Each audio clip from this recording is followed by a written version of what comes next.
time of year, I'm often asked how we make the decision on whether to open or close schools when the weather isn't cooperating with us.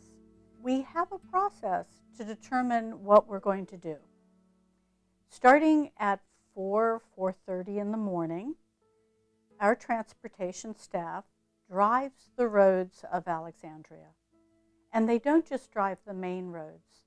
They go into the back roads, the side streets, the cul-de-sacs, all of those places that our buses have to drive to pick up our students each day. And they determine whether our buses would be able to do that safely. They also take a look at our sidewalks and see whether those are slick and whether they've been shoveled, whether there will be places for our students to stand safely while they're waiting for a bus. And with all that information in hand, they get me on the phone. So between 4:30, 5 o'clock, we're conferencing around what the conditions are out in the city. We also include our city colleagues in the Department of Public Works. They let us know how they've treated the roads, where they've been able to plow, what areas they haven't been able to reach yet. And again, armed with all that information, we discuss whether it's going to be prudent and safe, safety being our topmost priority, whether it's going to be safe to open our schools. The decision on whether to open or close schools really involves a number of components. And one of the most important is our priority on academics.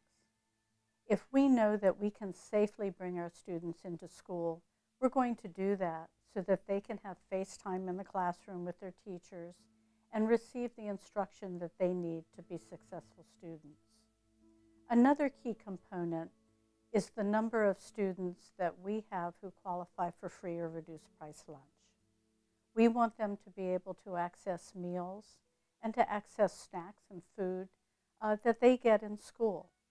So when we're considering whether or not to close, we do keep that in mind as well.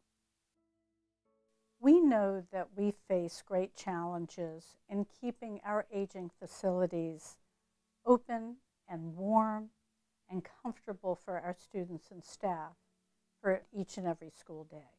During these past few frigid, below freezing days, that has been beyond a challenge.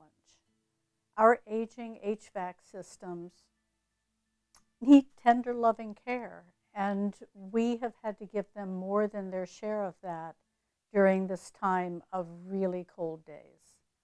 So we're doing all that we can. We're working with our HVAC vendor to address our systems, to keep them up and running, and we're not always successful at doing that.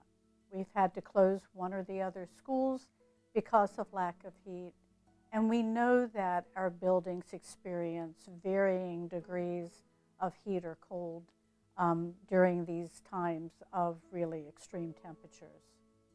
So please know that we are doing all that we can to address these systems and to keep them running in an optimal way so that our students and staff can be comfortable and have the best possible environment for learning. So the next time we have a weather event in Alexandria and you hear that the schools are closed or that the schools are open or that they will be delayed, keep in mind that it's been a team effort to make that decision. We're all in this together, and we want to do what's very best and safe for our staff and students.